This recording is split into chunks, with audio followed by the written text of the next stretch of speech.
दोस्तों के चक्कर में पढ़ाई छोड़ना पड़ सकता है महंगा।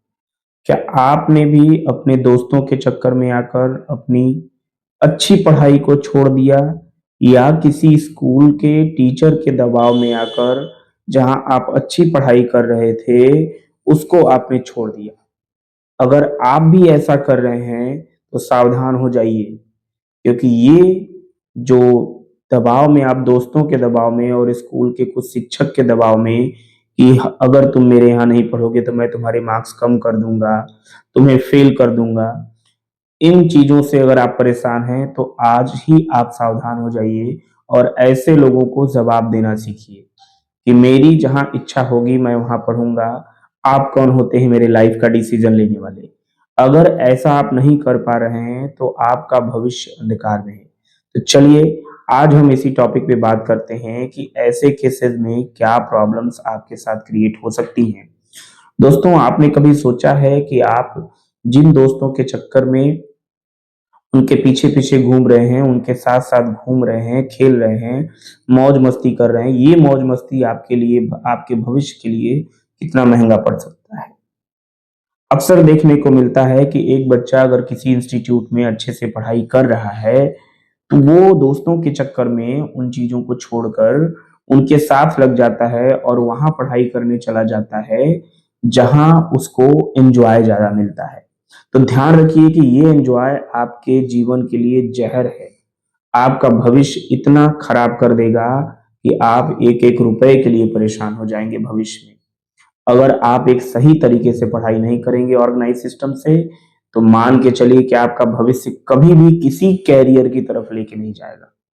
यानी किसी कोई भी पाथ आपका क्लियर ही नहीं रहेगा कि मैं किस डायरेक्शन में जाके अपने फ्यूचर को सिक्योर कर लूँ।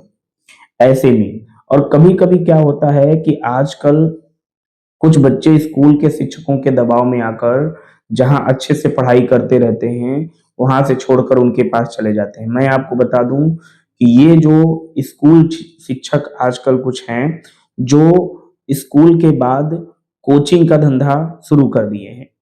स्कूल के बाद स्कूल में ही कोचिंग का धंधा शुरू कर दिए हैं और ये बच्चों को पूरी तरह से बर्बाद करने का तरीका है। वो उनका भविष्य बनाने के लिए ये काम नहीं कर रहे हैं, बल्कि वो क्लास में अच्छे से ना पढ़ाकर फिर कोचिंग में पढ़ा रहे हैं, या क्लास में पढ़ा दिए तो फिर कोचिंग में वही रिवीजन के लिए दे रहे हैं। आपसे बस डबल पैसा ऐंठने का एक तरीका है, क्योंकि वो आपके भविष्य पे काम नहीं कर रहे हैं, क्योंकि उनका एक ऑर्गेनाइज सिस्टम नहीं है। जो स्कूल की फैसिलिटीज है वो क्लास टाइम में दे रहे हैं, लेकिन कोचिंग टाइम में वो फैसिलिटीज वो नहीं दे पाएंगे, क्योंकि स्कूल वो प्रोवाइड नहीं करेगा। कोचिंग के टाइम में वो लैब नहीं ले जा सकते, क्योंकि स्कूल वो प्रोवाइड नहीं करेगा। और यहाँ मिलकर स्कूल के शिक्षक, प्रिंसिपल मिलकर कमीशन शेयर करते हैं, जिससे आपके बच्चे के भविष्य की उनको कोई चिंता नहीं होती है, सिर्फ अपना जेब भरना होता है। ऐसे में अगर आप सही डिसीजन नहीं ले पा रहे हैं, तो आप अपने बच्चे के साथ खिलवाड़ कर रहे हैं। आप इतना समझदार हैं कि मेरे बच्चे के लिए सही जगह क्या हो सकती है। आप इतना भी समझदार हैं कि सोच सकते हैं कि जो शिक्षक स्कूल में पढ़ा रहा है, अगर वही शिक्षक फिर स्कूल के बाद कोचिंग ले रहा है, तो ऐसा क्यों है? आपने इसके बारे में कभी नहीं सोचा। लेकिन ऐसा करने से आपको बहुत बड़ा लॉस हो सकता है। आपके बच्चे के मार्क्स एग्ज़ाम में तो अच्छे आ सकते हैं, लेकिन वो फ्यूचर में कभी वो अच्छा नहीं कर पाएगा। क्योंकि होता क्या है, अक्सर स्कूल में पढ़ाने के बाद जो शिक्षक कोचिंग में पढ़ा रहे हैं, अक्सर उनको क्वेश्चन पेपर बता दिया करते हैं। अक्सर उनको बता देते हैं कि एग्ज़ाम में क्या आने वाला है, पेपर बता देते हैं। इससे आपका बच्चा 80-90% तो पा जाता है, लेकिन आपका बच्चा 40% के लायक भी नहीं रहता है।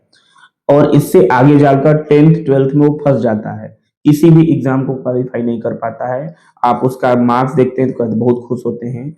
लेकिन मैं बता दूँ, उस समय आपको बहुत बड़ा दुःख होने वाला है, क्योंकि आपका बच्चा जीवन में कुछ नहीं कर पाएगा। हमेशा अपने बच्चे को एक अलग जगह पे पढ़ाइए, जहाँ उसके बहुत ज़्यादा फ्रेंड सर्कल ना हो, और ऐसे जगह पे पढ़ाने से बच्चा फ़ोकस कर पाएगा पढ़ाई पे। दोस्तों के साथ अगर ग्रुप में वो जाएगा, तो वहाँ पे पढ़ाई पे फ़ोकस उतना नहीं कर पाएगा, क्योंकि वो वहाँ मौज-मस्ती के लिए जा रहा है, पढ़ाई के लिए नहीं जा रहा है। मैं बता दूं ये सारी चीजें बहुत ही नुकसानदायक आपके बच्चे के लिए हैं। तो ध्यान रखिए कि वे कभी क्लास में अच्छा नहीं पढ़ाएंगे और कोचिंग में थोड़ा मोड़ा पढ़ा देंगे, क्वेश्चन पेपर ही बता देंगे तो आपका बच्चा मार्क्स तो अच्छा पा जाएगा, लेकिन कभी जीवन में ग्रोथ नहीं कर पाएगा।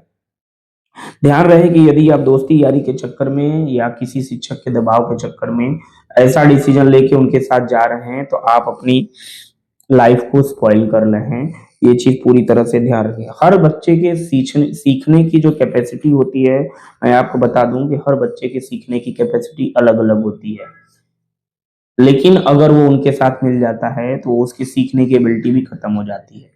क्योंकि जब वो इंडिविजुअली पढ़ता है तो टीचर से डिस्कस करता है, टीचर से कम्युनिकेट करता है, लेकिन जब दोस्तों के ग्रुप में या ऐसे शिक्षक के दबाव में पढ़ता है तो वहां पर जाकर वो सिर्फ उन्हीं चीजों को पढ़ता है जो वो बताते हैं। वो अपना दिमाग कभी यूज नहीं कर पाता है। तो ऐसे जगह पे पढ़ाने से आप अपने बच्चे का भविष्य बर्बाद कर रहे हैं। स्कूल के पेपर इतना आसान बना दिए जाते हैं कि वो अच्छे से नंबर गेन कर सके, क्योंकि उनको आपका बच्चा जब 10th क्वालिफाई करके चला जाएगा तो आपका बच्चा भैंस चराएगा कि दुकान खोल के बैठेगा कि ठेला लगाएगा कि क्या करेगा, उनको कोई फर्क नहीं पड़ता है। उनको कोई फर्क नहीं पड़ता, उनका 10 साल तक काम बन गया बस, उनका जेब भर गया, उनकी बिल्डिंग तन गई। आपकी बिल्डिंग तनी कि नहीं तनी, आपका बच्चा बना कि नहीं बना, कोई फर्क नहीं पड़ता है। ध्यान रहे, इन चीजों का ध्यान रखिए पेरेंट्स। बेसिकली आप पढ़ाई अपने भविष्य के लिए कर रहे हैं, ना कि दोस्ती यारी बनाने के लिए। अगर आप दोस्ती यारी के लिए ऐसे घूमते टहलते रहेंगे तो बर्बाद हो जाएंगे, कुछ नहीं हो पाएगा जीवन में। और वही दोस्त बाद में आपका मजाक उड़ाएंगे, अरे यार तुम क्या कर रहे हो। तो ये सारी परेशानियां आपके साथ आ सकती हैं, इन चीजों का ध्यान रखें। अगर आप सही डिसीजन जीवन में नहीं ले पा रहे हैं या आप कंफ्यूज हैं, कभी दोस्तों के साथ घूमता है एकदम टेंशन ही नहीं है आपको अपने फ्यूचर का कि मुझे जीवन में क्या बनना है क्या करना है, मैं आपको बता दूं कि बेसिकली अभी देखा जाए तो 9th 10th के बहुत सारे बच्चे ऐसे मिलेंगे 11th 12th के, जिनसे पूछ दीजिए कि आप जीवन में क्या करना है तो वो परफेक्ट है ही नहीं। वो उनको पता ही नहीं कि मुझे करना क्या है लाइफ में। दोस्त कॉमर्स लिया, कॉमर्स ले लिया, अरे तुम्हारी जिसमें एबिलिटी अच्छी है तुम वो लो ना। दोस्त बायो ले रहा है, मैं भी बायो ले लिया, अरे तुम्हारी जिसमें एबिलिटी है वो लो ना। वो बायो लिया तो तुम क्यों बायो ले रहे हो। तुम्हें क्या करना है, तुम्हें अपना पाथ डिसाइड करना है कि मुझे क्या बनना है। दोस्तों और ग्रुप के चक्कर में लोगे तो तुम कुछ नहीं कर पाओगे। क्या पता उसको अच्छे से आता हो, तुमको अच्छे से ना आता हो।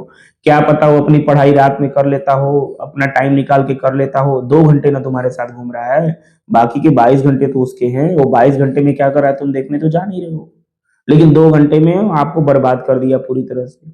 बहुत सारे पढ़ने वाले बच्चे होते हैं जो 2 घंटे इंटरटेनमेंट के लिए निकलते हैं, तो वो इंटरटेनमेंट कर रहे हैं, वो सिर्फ 2 घंटे इंटरटेनमेंट कर रहे हैं, लेकिन आप वहीं जाकर क्या कर रहे हैं, उससे ज्यादा इंटरटेनमेंट कर रहे हैं, दिन भर घूम रहे हैं, बार बार उसको कॉल कर रहे हैं, कहाँ हो यार आओ, वो कहेगा अरे मैं बिजी हूँ, मैं ये काम कर रहा हूँ, लेकिन वो पढ़ रहा होता है। ध्यान रखिए, ऐसे लोगों के चक्कर में पड़ेंगे तो आप बर्बाद हो जाएंगे, वो कभी बर्बाद नहीं होगा।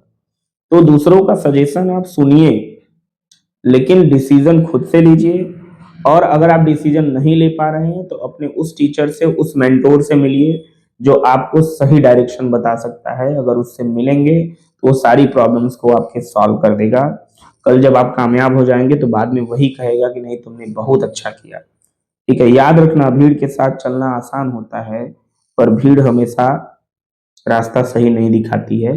अगर आप भी चाहते हैं कि आपका भविष्य, आपके बच्चे का भविष्य सिक्योर हो, वो सही रास्ते पर चले, सही डिसीजन ले सके, अपना एक कैरियर चुन सके कि मुझे इस सेक्टर में जाके ये करना है, तो आप चुने कैरियर क्लासेस। और कैरियर क्लासेस में बच्चों को सही रास्ता बताया जाता है और पढ़ाई भी अच्छे से कराई जाती है। इसी शब्दों के साथ हम विराम देते हैं। मिलेंगे आपको नेक्स्ट वीडियो में नेक्स्ट प्रॉब्लम के साथ। धन्यवाद।